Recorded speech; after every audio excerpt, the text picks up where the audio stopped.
Salut à tous et bienvenue dans cet épisode. Aujourd'hui avec Louis, on va répondre à la question de comment fixer ses tarifs. Parce que c'est vrai que au niveau des pros du sport et du bien-être qu'on accompagne, c'est une question qui revient souvent.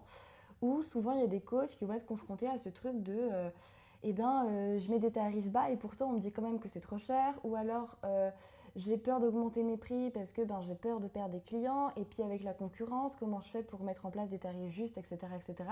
Et donc on va répondre ici à la question de la tarification. Et je pense qu'on peut direct attaquer par détruire une croyance, littéralement. C'est de penser que c'est parce que vous avez un tarif bas que vous allez avoir plus de clients. Enfin, on en rencontre tous les jours des coachs comme ça. Et on a remarqué avec Sid depuis déjà une dizaine d'années qu'en fait, il n'y a aucun lien entre les deux, voire même c'est l'inverse. Plus vous allez mettre des tarifs bas, plus vous allez juste dire au monde à quel point vous ne croyez pas en votre offre. Et c'est à peu près tout ce que ça fait. Un tarif bas, c'est surtout le témoignage, c'est l'expression de votre manque de légitimité.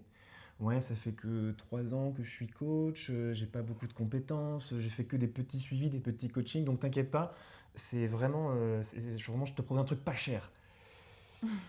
Si vous croyez en ce que vous faites, si vous savez que vous apportez de la valeur à vos clients, ça doit avoir un prix. C'est exactement comme si moi je vous présentais une super voiture, hyper efficace, dernier cri, moderne, non polluant, tout ce que vous voulez, full option. Et elle coûte 7,50 €.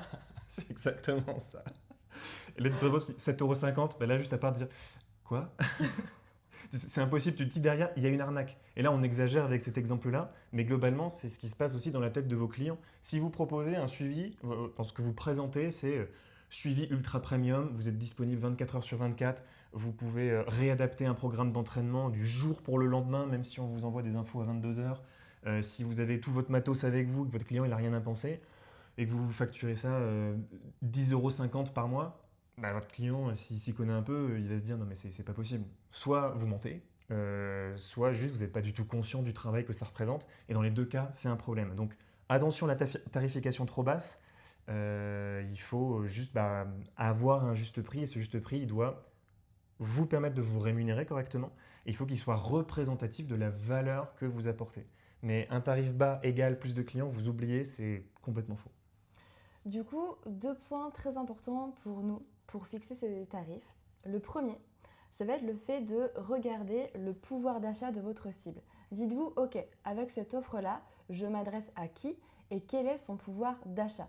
Parce qu'évidemment, en fonction de si vous vous adressez plutôt, je sais pas, à des influenceurs milliardaires ou si vous vous adressez plutôt à des étudiants dans la précarité, vous avez beau proposer une offre ultra premium, à un moment donné, il va falloir que le coût, que le tarif, que l'investissement de votre offre, elle soit en lien avec le pouvoir d'achat de votre cible. Donc ça, c'est un des premiers trucs à checker, vraiment, regarder le pouvoir d'achat de votre cible. Et ensuite, le plus important pour nous, c'est de regarder à quel point vous allez apporter de la valeur à vos clients avec vos offres. En fonction de si c'est plus ou moins premium, etc., etc. Parce que le tarif, comme Louis l'a dit, doit refléter la valeur que vous apportez. C'est ok d'apporter de la valeur bas sur des petites offres et le tarif doit aussi être bas, il doit être juste. Mais par contre, quand vous proposez un truc méga premium avec énormément de valeur, le tarif doit aussi être élevé pour refléter la valeur de cette offre. Au niveau de ça, donc l'idée, ça va être de regarder toute la valeur que vous apportez et puis également de regarder en fait ce qui fait la valeur de votre offre. Ce qui fait la valeur de votre offre, c'est évidemment vous, mais c'est en fait vos compétences. Je vous invite à checker à quel point vous avez pu investir du temps et de l'argent pour vous former.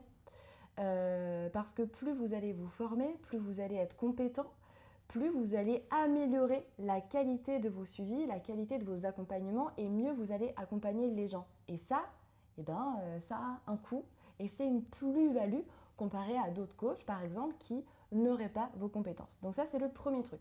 À quel point vous avez investi du temps, de l'argent, de l'énergie pour vous former. Ensuite, je vous invite à regarder aussi tous les frais que vous avez.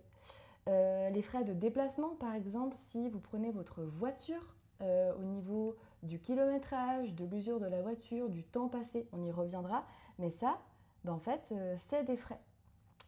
Également, si vous avez des frais liés aux applications, par exemple, parce que il y a une plus-value quant au fait d'utiliser une appli pour correspondre avec votre client. Et ben ça, c'est des frais.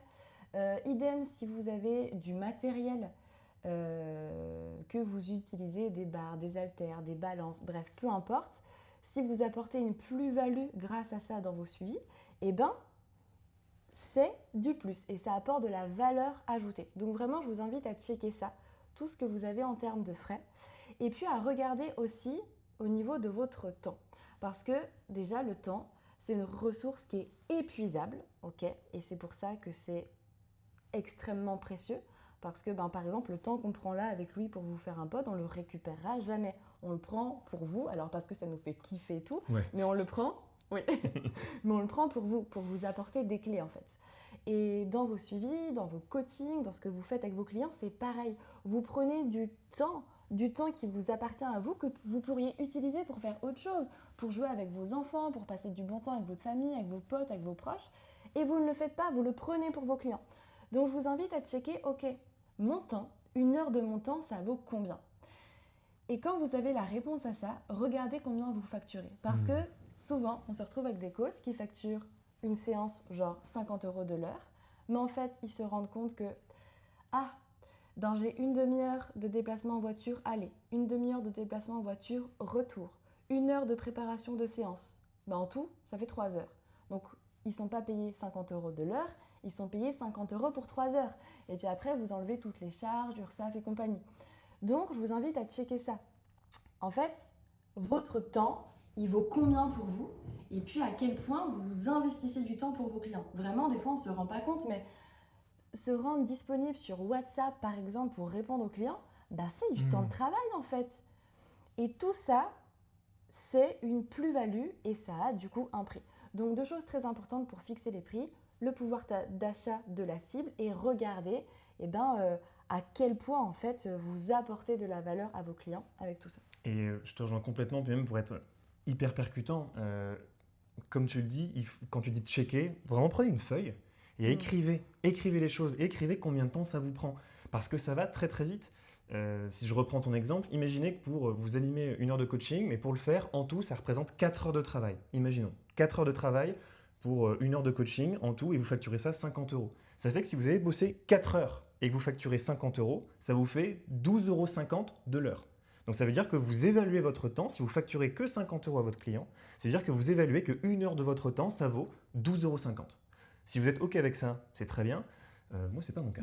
Et puis après, j'avoue que avoir fait tellement d'études, de formations, puis être payé moins qu'un SMIC, j'avoue que ça m'embêterait un petit peu. Et en fait, on ne se rend pas compte quand on est dans le flux, quand vous bossez, vous enchaînez les clients, puis qu'à la fin, vous avez quand même votre chiffre d'affaires qui tombe. Ça devient très difficile quand on est indépendant d'évaluer littéralement la valeur qu'on accorde à notre travail, vu que les rémunérations, elles sont fluctuantes et que ça dépend de beaucoup de choses. Il y a plein de paramètres. Et c'est pour ça que c'est important d'avoir une vision très claire là-dessus de combien est-ce que je coûte. Combien est-ce que je veux être rémunéré? Et c'est pour ça qu'on parle de ça, parce que quand tu fais vraiment le calcul, il y a vraiment des moments où tu te dis ok, je vais être à mon juste prix. Et en fait, quand tu mets tout et qu'à la fin, tu te rends compte que tu es autour des 10 € de l'heure, tu fais ouais, mais la qualité de ce que j'apporte, ça ne vaut pas ça. Et moi, je trouvais que l'exemple que tu as employé était très pertinent. Un conseil aussi qu'on peut vous apporter en plus pour bien fixer vos prix, on trouve ça avec Site, nous, très important de savoir exactement comment va le marché. C'est-à-dire, vos concurrents, les personnes qui travaillent dans votre domaine, même si tous les coachs ont leur spécificité et que très concrètement, vous êtes unique et ce que vous apportez à vos clients, c'est unique, mine de rien, c'est important de savoir dans votre ville, dans votre région, les autres coachs qui ont des activités qui s'apparentent à la vôtre, combien est-ce qu'ils vendent leurs prestations. L'objectif, c'est pas de vous caler sur eux, c'est pas de vous mettre exactement au niveau du marché, c'est juste de savoir, 1 heure de coaching, globalement ici, ça coûte combien.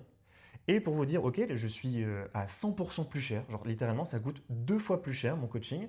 Et quand vous avez un client qui vous demande, oui, mais là par rapport à Marc, tu vois, t'es 2 fois plus cher, il faut que vous sachiez déjà combien votre concurrent est-ce qu'il vend ses prestations. Comme ça, vous après, vous pouvez exactement vous positionner et dire à votre prospect potentiel, oui, je suis 2 fois plus cher que mon concurrent parce que moi, en plus, je fais ça, ça, ça et ça. Et c'est justement en étant factuel, c'est en ayant bien identifié tout ce que Sid a évoqué juste avant, sur votre investissement, sur le temps, sur les formations que vous avez faites, sur votre valeur à vous, c'est en étant factuel là-dessus et en sachant comment se positionnent vos concurrents que vous serez d'autant plus percutant, pertinent et crédible aux yeux de vos clients. Donc c'est important de savoir où est-ce que vous vous positionnez parce que vous n'êtes pas seul dans cet écosystème-là. Il y a tout plein de professionnels qui gravitent autour de vous et c'est hyper important de savoir comment vous vous positionnez au niveau des tarifs, qu'ils soient plus bas, qu'ils soient plus hauts ou alignés avec le marché. Mais vous devez savoir ce qui se passe autour de vous. Vous n'êtes pas tout seul à faire votre soupe. Et donc, pour conclure un peu ce podcast, c'est méga important que vous puissiez fixer des tarifs justes parce qu'en plus, souvent, on se retrouve avec des coachs au début où on leur demande « Ok, pourquoi ton suivi, il est à 150 ?»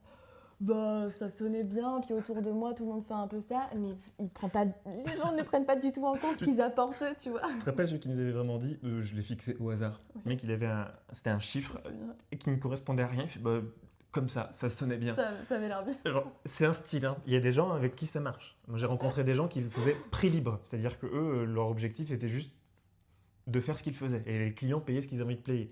C'est un système. C'est pas le mien. C'est toujours étonnant, c'est très exotique, la fixation du tarif. Donc, c'est important que vous puissiez fixer des tarifs justes qui reflètent la valeur de ce que vous apportez. Parce que déjà, premier point, ça va asseoir votre légitimité déjà pour vous.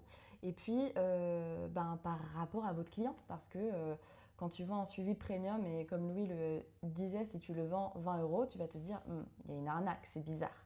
Et on perd en légitimité. Déjà au niveau de nos propres yeux, parce que ça délégitime nos compétences qu'on apporte, et puis aux yeux du client en face. Ensuite, tout simplement pour que ça puisse refléter la valeur de ce que vous apportez. Et également pour pouvoir avoir un engagement correct de votre client. En fait, quand vous proposez, par exemple, un tarif beaucoup trop cher comparé à la valeur que vous apportez, parce que ça arrive, on parle beaucoup des tarifs trop bas, mais les tarifs trop hauts, ça arrive aussi, ça arrive moins, mais ça arrive. Si vous apportez dans votre pitch de la valeur immense, que vous faites des promesses incroyables à votre client et que vous lui proposez un tarif haut et qu'il est séduit, et qu'en fait, en réalité, vous lui apportez pas ça, le client, il va au bout d'un moment abandonner ou en tout cas, il ne va pas renouveler avec vous parce que il y aura eu une dichotomie, il y aura eu un fossé en fait entre la promesse et ce que vous lui aurez vraiment apporté. Et à l'inverse, les tarifs beaucoup trop bas, donc beaucoup trop peu chers comparé à la valeur, c'est pareil. Souvent, il y a des coachs qui se plaignent de les clients ne font pas les retours, les clients ne s'engagent pas dans le process, ça ne marche pas comme je veux, etc., etc.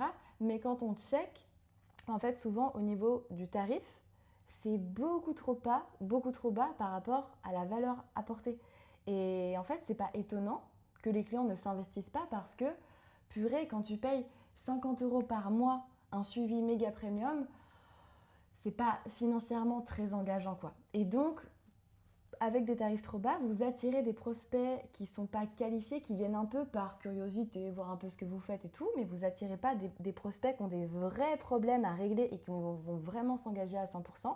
Et donc, vous attirez des gens qui sont là juste pour tester, qui du coup s'engagent pas trop dans le truc, font pas trop les retours, et vous n'avez pas un bon engagement, vous n'avez pas une satisfaction client incroyable parce que les gens ne font pas les choses correctement, et vous, derrière, ça vous fait une mauvaise pub, et en plus, ça vous demande un travail supplémentaire parce que vous devez relancer les gens, leur renvoyer des mails pour qu'ils fassent les trucs et tout, alors que quand vous vendez un suivi premium avec un tarif premium, je vous assure que les gens s'engagent parce qu'ils sont engagés financièrement avec vous dans un suivi et personne n'a envie. Pardon, mais il y a une mouche sur la caméra. Depuis tout à l'heure, je regarde à côté parce que ça me donne envie de rire aussi. Voilà. C'est pas possible. Mais c'est pas possible. Alors pour toutes celles et ceux qui nous écoutent en podcast, vous ne le voyez pas, mais c'est hallucinant. Elle est vraiment en train de se balader sur l'objectif, quoi. C'est fou. Incroyable. Ah, je sais plus du tout ce que je disais du coup. T'étais en train de conclure. Ouais, j'avais terminé. Du coup, oui, en fait, personne n'a envie de se dire je mets 1 000 € par mois dans un suivi. Et puis, si je m'engage pas, c'est pas très grave. Non, parce qu'on n'a pas envie de perdre cet argent-là. Donc, vos tarifs doivent être justes et n'oubliez pas que pour ça, checkez le pouvoir d'achat de votre cible. Regardez toute la valeur que vous apportez. Il y a toujours cette mouche pour ceux qui nous ont uniquement en audio. Regardez la valeur de ce que vous apportez et surtout, travaillez votre légitimité parce que c'est la base de ce truc-là. Si vous sentez que vos offres, elles valent plus, mais que vous n'arrivez pas à augmenter plus, c'est qu'au niveau de la légitimité, il y a un truc qui est là. Et ça tombe bien, parce que nous avons un podcast, on a fait un épisode sur ça, l'estime, etc. Donc allez le checker, ça peut peut-être vous aider. T'as un truc à rajouter? Non, j'ai trouvé que c'était très bien. Ben super. Et ben merci pour votre écoute, et puis on vous dit à bientôt.